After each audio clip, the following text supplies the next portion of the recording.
Let's talk about the Philadelphia 76ers season opener against the Washington Wizards. We're one day away. It's finally almost here.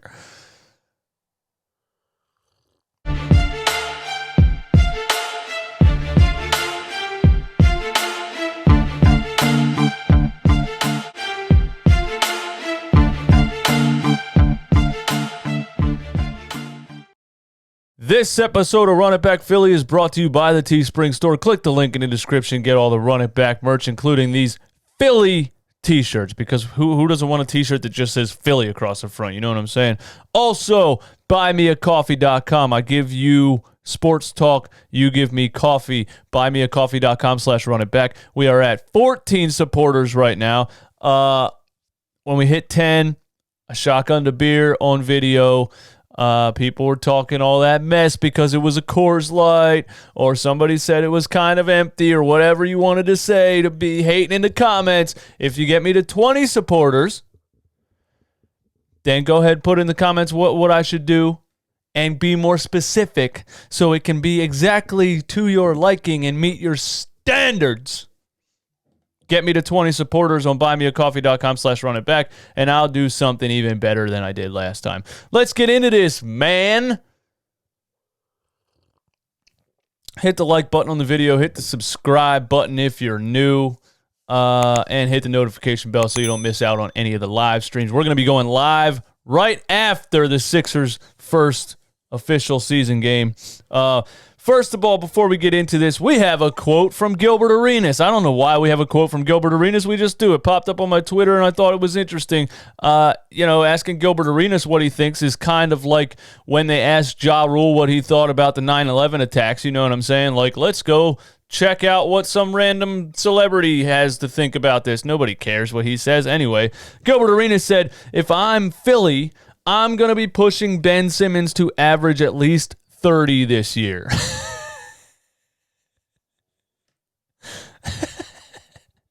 Come on, bro. We're just trying to get the guy to shoot the damn ball. Let's one step at a time here. Gilbert Arenas, I don't know what you've been doing since your NBA season came to a close, but it sounds like you've been drinking heavily or smoking something good if you think Ben Simmons can average 30 points per game this season. Obviously, if Ben Simmons gets a consistent jump shot and a consistent three-point shot and starts shooting the ball more, 15 shots a game instead of having those games where he shoots 6 or 8, and without the shot, I'll always say it, Ben Simmons is still an outer-worldly talent that you cannot give up on at 24 years old. He's one of the best perimeter defenders in the entire league. He's one of the best passers, one of the best fast break floor generals in the entire league. But if he gets a consistent jump shot and a three-point shot, I could see him averaging 30. I still couldn't see him averaging 30, maybe 25. But Gilbert Arenas, I don't know, man. Maybe he tried to say 20, but he said 30. So there's a quote from Gilbert Arenas just to give you all an update on what Gilbert Arenas has been doing these days, all right? Doc Rivers had media availability yesterday after practice, and he had a couple of quotes. I want to go over 3 quotes that Doc Rivers had yesterday at his media availability. Give my thoughts on those, and then we're going to get into 5 matchups to talk about or to look forward to in this Wizards-Sixers NBA season opener, because there's a lot of interesting things between these two teams. But anyway, here's the quotes from Doc Rivers, man. Doc Rivers' first quote that I want to talk about from yesterday is they asked him, does Ben Simmons have anything that surprised you? You knew the level of talent that he had. You knew what you were walking into, but does he have anything that surprised you? And Doc Rivers said, I knew Ben Simmons had speed, but I wasn't quite aware of his afterburners. You know what I'm saying? He said when Ben Simmons gets up to full speed and turns on the afterburners, it is unbelievable how fast he is. And I've been saying that for a couple years now. This is probably the fastest guy in the NBA. I'll put him next to Sonic the Hedgehog out in Sacramento. You know what I'm saying? I'll put him next to John Wall, Russell Westbrook. I'll put him next to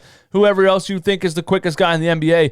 And at 6'10", that is just ridiculous if we really think about it. You know what I'm saying? I think Ben Simmons is the fastest guy in the NBA. And when he gets up to full speed, he's just one end to the other. There's definitely at least a couple of highlights you can find where he outruns literally all 9 other players on the floor from end to end. And I don't even think a basketball court is long enough for Ben Simmons to actually get up to full speed. But Ben Simmons is super quick, and that's one of the major advantages that he has over the positions that he plays, over if you have him at the 4, he has that advantage over every power forward in the league. If you have him at the 5, obviously, you have him at the point guard position, he can hang with point guards. He can seriously play 1 through 5, and I know he played center last game, and it didn't look great for the most part, but I think they're going to improve on that moving forward. But Ben Simmons is fast. We all knew that. Apparently, Doc Rivers didn't understand exactly how fast he is. Let's move on. Another quote from Doc Rivers talking about Joel Embiid and Ben Simmons and all of the players on the team. He says, "My job is to teach them what is a good shot and then let them play and give them the freedom to do that." You see what I'm saying? Like, I know I'm always going to bring up Brett Brown, but it's still fresh.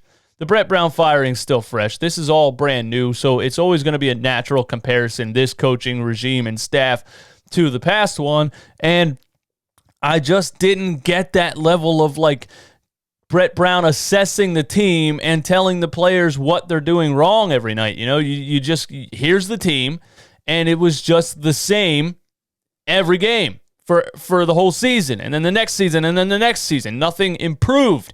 They were good enough to win 50 games because they have Joel Embiid and Ben Simmons, and at the end of the day, that is what it is.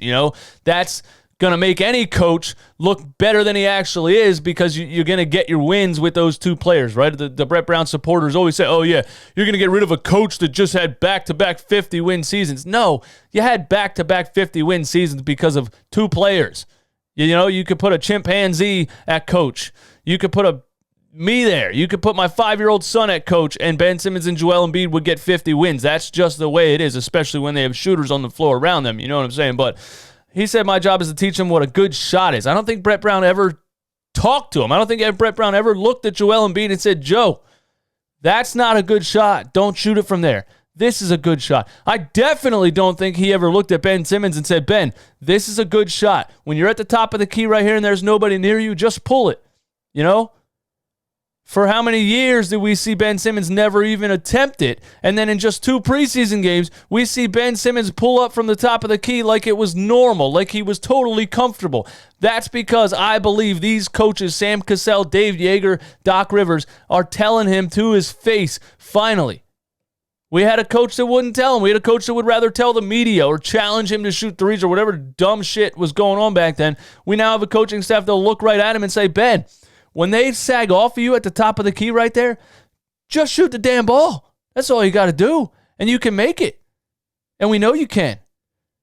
So, teaching them what a good shot is and then giving them the freedom to do that, like that quote from Doc Rivers, the freedom to do that. I'm a little bit hesitant on that because at times, even in these 2 preseason games, this team looked stagnant. It started to get to that, kind of standing around offense, and you needed that spark of energy, and then Shake Milton comes in and gives you that, and then Tyrese Maxey comes in and gives you that. So giving them freedom, I think Doc Rivers will adjust that as we go. You know what I'm saying? As far as running plays, running certain actions and motions, he'll learn. He'll start to see that, especially with Tobias Harris out there who can't ISO anybody, and Ben Simmons out there, you need a lot of action going on. You can't just be like, here's a ball, go play, because then you end up with what we had last year, and we don't want that. We want a lot of plays. We want a lot of motions and actions, and I think Doc will adjust that as the season moves on. Doc Rivers had an interesting quote on Tobias Harris yesterday, and he said, speaking of Tobias Harris, because he was talking about Tobias Harris as a Sixer compared to what he played like in LA, and we all wondered, even Josh Richardson coming here from Miami, Al Horford coming from Boston, we all wondered, how do these players come here and then all of a sudden they don't play up to the level that they played at their previous teams? And I was saying last year, all year long, it's the system. There's no way these players come here and just lose all of their talent. Trey Burke wasn't even good enough to get on the floor, and then he goes to Dallas and gets himself a 3-year contract and plays alongside Luka Doncic deep into the playoffs. It's the system. That Brett Brown system was cancer. You understand what I'm saying? So Doc, speaking about Tobias, on what he looks like as a Philadelphia 76er compared to an LA Clipper, he said this. He said he hesitates sometimes and wants to get into his bag of tricks, but I like him going downhill, making quick decisions. I was saying this all last year, dude. Tobias Harris cannot ISO anybody. When he hesitates, and then he wants to get all up in his head and say, all right, I'm going to bust out some moves here. I'm going to bust out a one dribble left, crossover, step back. It's bad because Tobias Harris, at the end of the day, is not fast enough to do it. He's not quick enough to get past the defender, especially when he's playing the small forward and he has, a Justin Holiday or another smaller guard that can play some perimeter defense on him. He can't go anywhere. So Doc understands that, and he said, that's what we had him doing in LA. We had him making quick decisions. Get the ball one step and go. Dribble shot, or catch and shoot, or come around a screen, drive, step back, whatever it is, quick decision. Not this get the ball, stare down your defender, and act like you're going to do some triple threat ISO, because you're not, Tobias, all right? And us as Sixers fans, knowing he's paid $180 million, we want nothing more than to see that LA version of Tobias Harris finally come back to us, and that's what Doc Rivers is basically promising us, and he sounds confident. He sounds like he knows he can do it. He says, that's what we had him doing in LA, and we will get him back there. And that's another thing with Doc Rivers. He's not afraid to point out when you're not playing up to your potential. Last season, I don't think Brett Brown was looking at Tobias Harris saying, hey, Tobias, you're doing this wrong and you're doing this wrong. You got to do this, this, and this. You're not an ISO player. You shouldn't be staring down a player doing this. You should be making a... Doc Rivers comes in here, and he's like, what the hell happened to this player who I had in LA scoring 20 points a game? And he's not afraid to look right at Tobias Harris and say, Tobias, you're not an ISO player. You don't do this. You get the ball and make quick decisions. You don't get the ball, stare down your defender, and try to triple threat anybody. So that's what I absolutely love about Doc Rivers. He's not afraid to point out what the hell's going on and what's wrong and try to fix it right away. We only had 2 preseason games, and he's already pointing out things that are wrong and things that he wants to fix. I am so excited for just a coaching staff that uses common sense and wants to progress and actually make the team better and not just coast by because you have some talent on the floor. You understand what I'm saying? All right. Let's get into the Sixers and Wizards preview. So, both teams obviously have had major changes this offseason. The 76ers have Daryl Morey as the president of operations. They got Doc Rivers as the head coach. We brought in Seth Curry, Danny Green, Dwight Howard. We drafted Tyrese Maxey. We have a whole new team. And the Washington Wizards traded John Wall, who hadn't played since 2018, for Russel Westbrook. I still think they're kind of the same player. I don't think it makes the Wizards that much better. I don't exactly know what they're trying to do as a franchise. Bradley Beal, every year they're saying Bradley Beal is going to leave.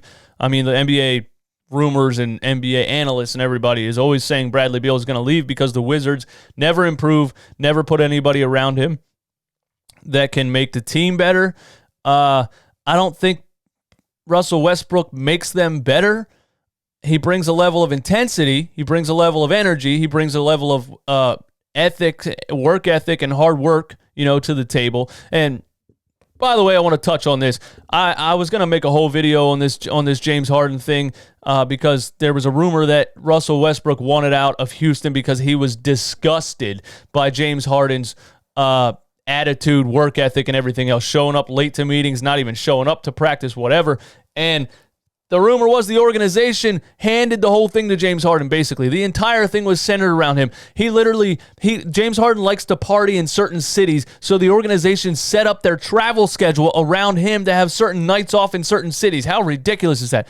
I could talk about this forever, but Russell Westbrook absolutely hated it because Russell Westbrook is a hard worker, is a professional, is never late, never shows up on time, and there was a rumor that they were sitting in a film session and James Harden wasn't there yet, and Russell Westbrook yelled at the coach to start the damn tape already because he didn't want to sit there and wait for James Harden, but everybody else bended to him, so that tells me all I need to know about James Harden. I don't want this dude anywhere close to my team, and at the end of the day, I think this is all overhyped in the media. I don't think many coaches want James Harden anywhere near their team. I don't care if you score 30 points a game. If this is how you conduct yourself and this is the message you send to the young guys on the team, we don't want you here. End of story. So back to Russell Westbrook and Bradley Beal. Russell Westbrook said that his job here is to make Bradley Beal better. And I like what he said because Russell Westbrook, as he gets closer, as he gets more into his 30s, he's going to understand that he's not the number one player. And that's something that Russell Westbrook hasn't really been great at understanding his whole career.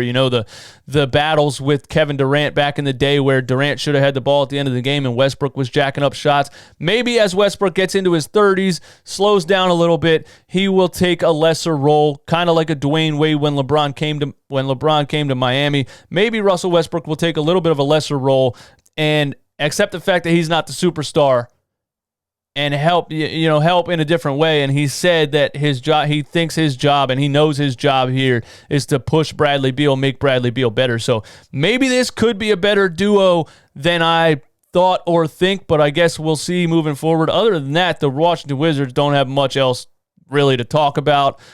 Davis Bertans, good shooter, insanely overpaid. And other than that, they got Thomas Bryant at center and who the hell's at small forward? I just read it today and I forget his name. But let's talk about 5 matchups we have to look forward to in this game. I know this is a long podcast episode. Bear with me. Or, stop the thing, go about your day and come back to it and finish it later, whatever you want to do. There's just a lot that I wanted to talk about when it comes to this team, this game coming up, this season coming up, all that stuff. So matchup number 1 I'm excited to see is, of course, Joel Embiid and Russell Westbrook. And that's not a technical matchup because they're not going to be guarding each other, but just Russell Westbrook being on one team and Joel Embiid being on the other team is one of the best current rivalries in the NBA. They absolutely hate each other. Well, actually, I don't even know if Joel Embiid hates Russell Westbrook, but Russell Westbrook hates Joel Embiid, and it's great. It's so entertaining, and it's mainly because Joel Embiid is the troll of all trolls. Joel Embiid is a master troll. I've never seen a troll players be such a good troll that he can troll on the internet, and then when he stops trolling on the internet, he'll troll you on the court. Foul players out and wave goodbye as they're going to the bench, all that fun stuff, dude, that they tried to get Embiid to stop doing a couple years ago. Let my man be him. You know what I'm saying? Let Embiid be Embiid. He's the master troll. We absolutely love it. Russell Westbrook absolutely hates it. Remember last season, Embiid unloaded with a one-dribble power dribble, dunked all over Westbrook's face and stared at him on the floor. And then in the All-Star game, even in the All-Star game, if you didn't watch it, you should have. Joel Embiid blocks Russell Westbrook at the rim in the All-Star game just to be petty. Dude, it was amazing. He sees Westbrook on a fast break. Nobody in an All-Star game runs down to block a shot on a fast break. Embiid said in his mind, I'm going to go block this shot just to be a troll. And he runs down and blocks Russell Westbrook's shot at the rim. So Westbrook hates him. It's just so much fun to watch, and I can't wait to watch it tomorrow night. Embiid and Westbrook battling because Westbrook hates him and Embiid is the master troll. So that's number 1 matchup. Number 2 matchup is more of a technical matchup, Joel Embiid versus Thomas Bryant. And is there really much to talk about here? I mean, Thomas Bryant is a big body, but can he really defend Joel Embiid? No, not really. I would expect Joel Embiid to go out there. You saw last game a team that didn't really have any centers on the floor. Well, not last game because Embiid didn't play, but the first game against the Celtics, the first preseason game against the Celtics, a team that didn't really have any centers on the floor that can guard Embiid, and he scored 18 points in 2 quarters without breaking a sweat. You understand what I'm saying? So a regular season game where we're going to see a lot more Embiid under the basket, a lot more Embiid post up, banging bodies under the basket and all that. We're going to see him play a lot more minutes than he played in those preseason games. I would expect Joel Embiid to score 25 without batting an eye in this game. And if he really wants to set the tone, if he really wants to come out here and prove to everybody that he's in the best shape of his life, like he says every year, and he really wants to have that season where he's in the MVP talk, where he's in the talk about he's in the top 5 MVP race and all that stuff. If he really wants that to be this season, then you're going to see a different Joel Embiid tonight. He needs to put his foot on the gas from the jump. Might as well do it game 1 to start the season. Might as well go all out, 30 minutes, 35 points, 16 rebounds type of performance. That is very possible. That's very possible that Joel Embiid starts the season that way. If he has it in his mind, I'm going to absolutely dominate this entire game. Thomas Bryant can't stop me. Robin Lopez can't stop me. Lopez is a decent defender. I can't say his name, the rookie center, can't stop me. So if Embiid has that in his mind, I expect him to come out here and have an absolutely dominant performance to start the season. 35 and 16 would be a 10 out of 10 with my expectations, but even on the lower side, I would expect Embiid to score no less than 25 points in this game, all right?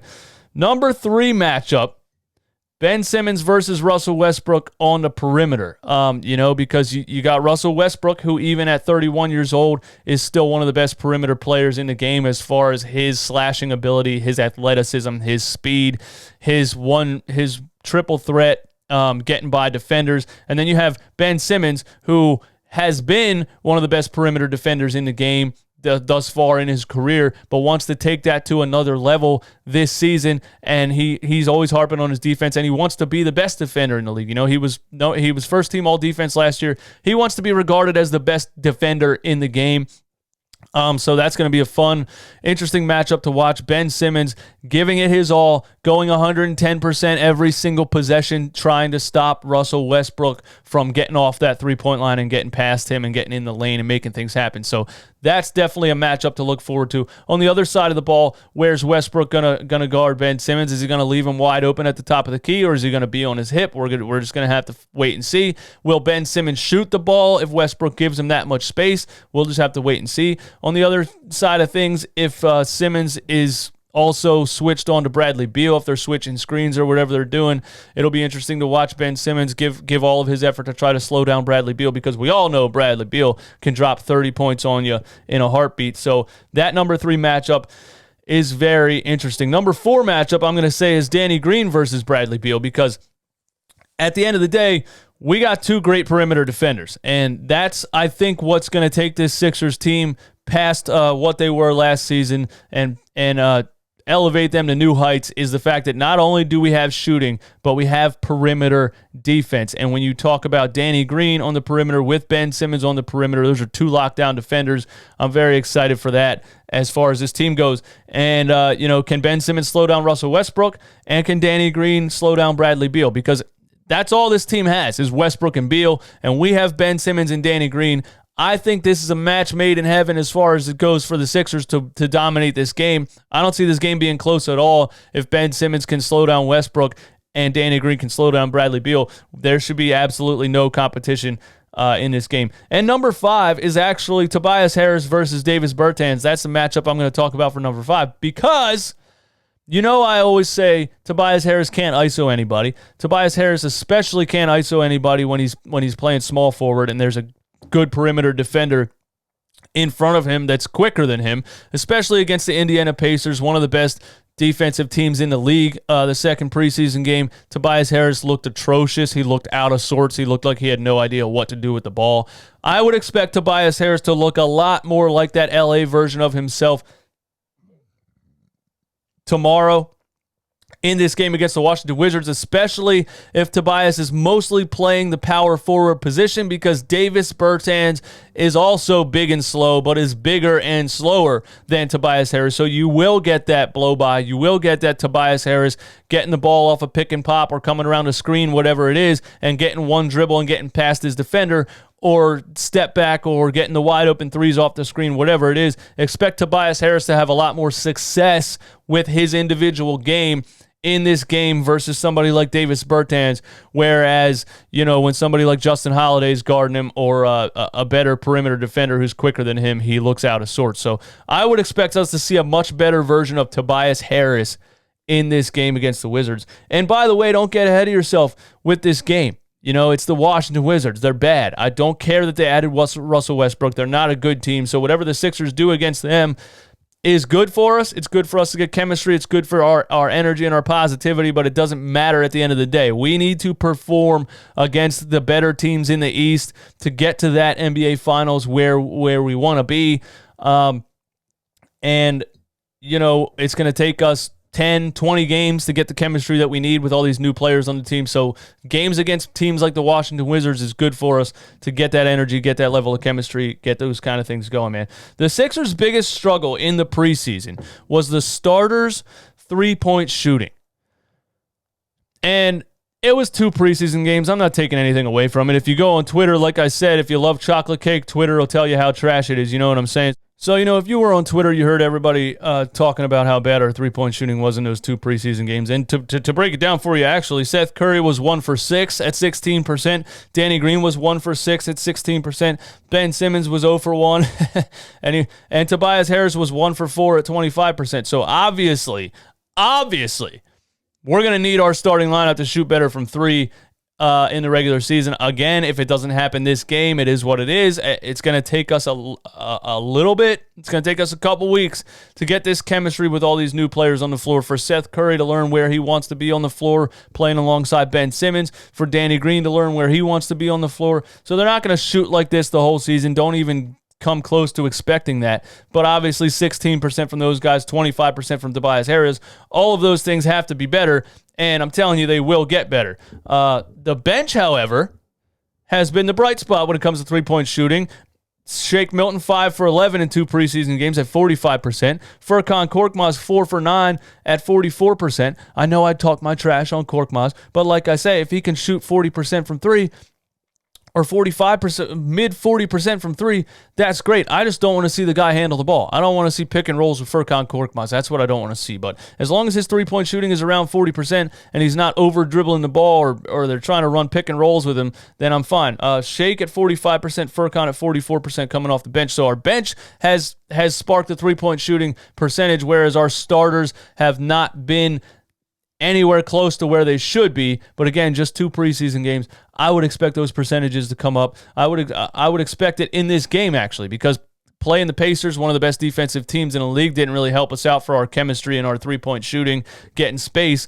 Playing a team like the Washington Wizards, I think you're going to see Seth Curry get a lot more open shots. You're going to see Danny Green get a lot more open shots. You're going to see Tobias Harris get a lot more open shots as far as the starters go. And you're going to see those three-point percentages be a lot higher than 16% or 25%. I would expect all 3 of those players to have more of a breakout kind of game, a game that's going to represent what you're going to see in the season versus those 2 preseason games. So, couple things I want to talk about yet. How much will Tyrese Maxey play in this game?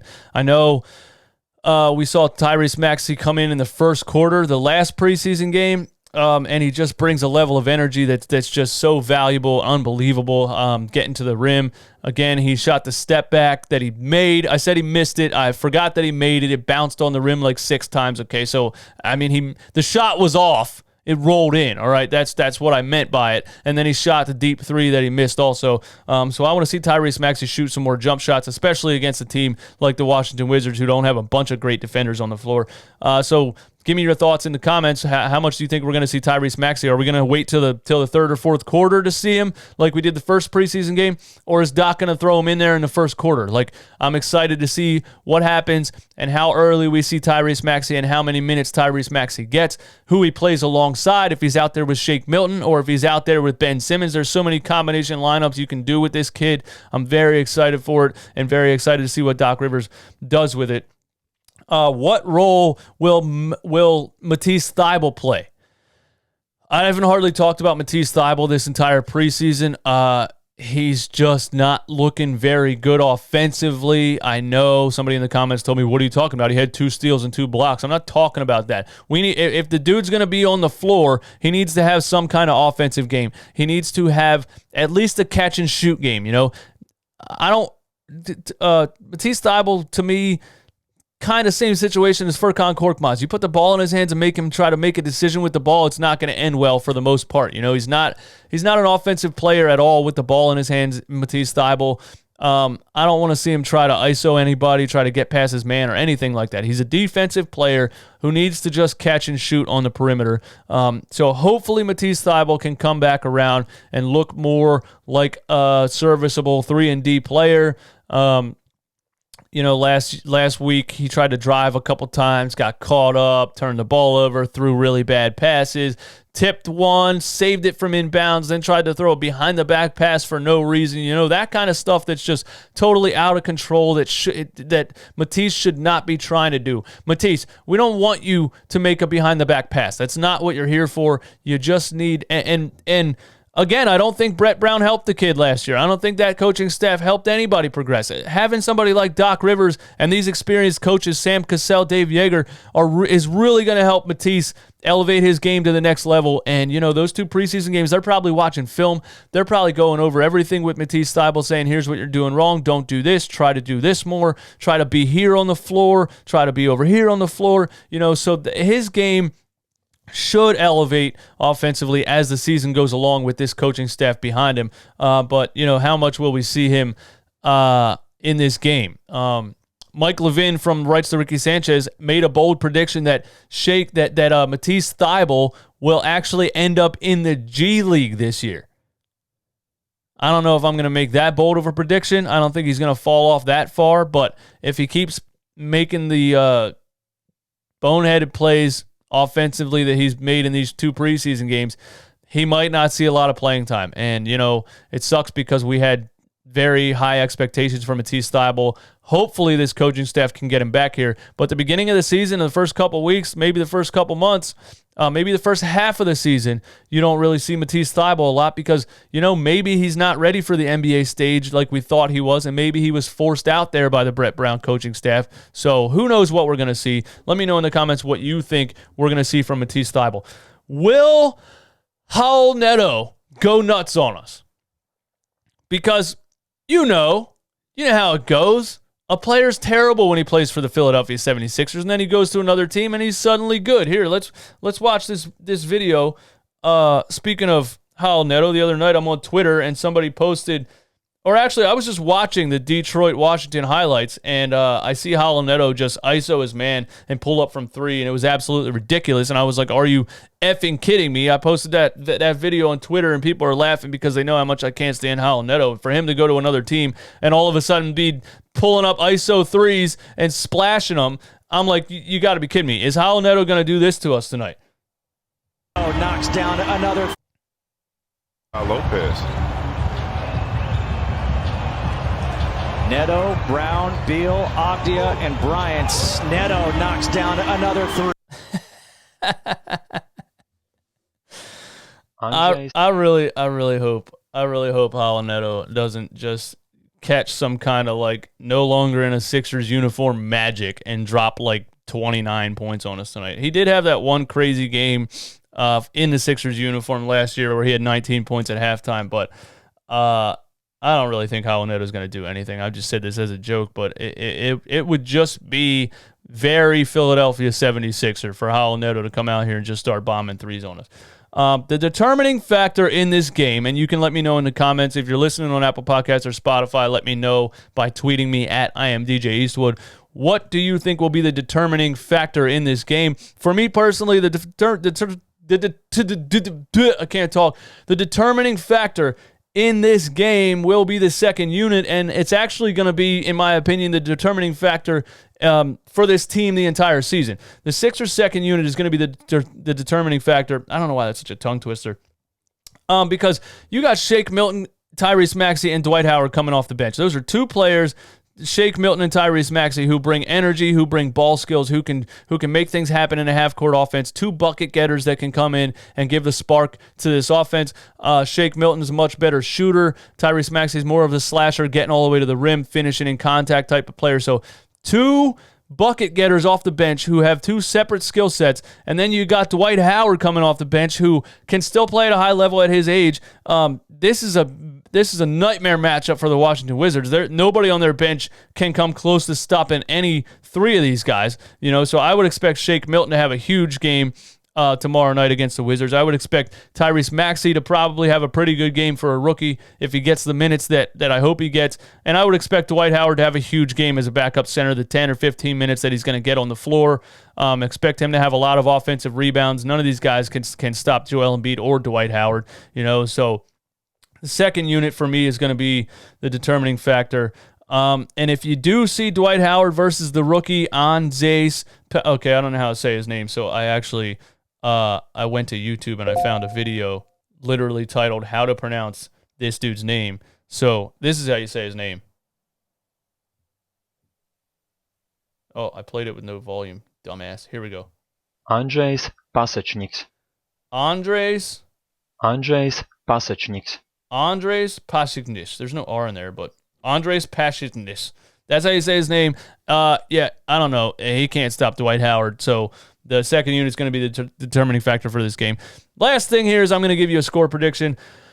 I'm going to go Sixers 112, Washington Wizards 96. I expect this to not be close at all. The Sixers just have way too much talent on the floor. When you add in this bench with Shake Milton and Tyrese Maxey and Dwight Howard, and you got Ben Simmons, Joel Embiid, Tobias Harris, Danny Green, and Seth Curry as the starting lineup, I do not see this Washington Wizards team even competing with us to start the season. And, you know, if Joel Embiid, like I said, comes out with that high energy and wants to prove to everybody that he's an MVP-level player, I expect him to have an absolutely dominant performance, and none of these centers for the Washington Wizards can stop him. So 112-96 is what I'm saying. Give me your score predictions in the comments. Let me know how excited you are for this season opener, for the Sixers season to get started. Let's go. If you're listening on Apple Podcasts or Spotify, please give me a rating and review. We're at 86 ratings. When we get to 100 ratings, I will record a podcast from a random location, and I'll let you pick that location. All right? Thanks for listening. My name is DJ Eastwood. This is Run It Back Philly. Go Sixers!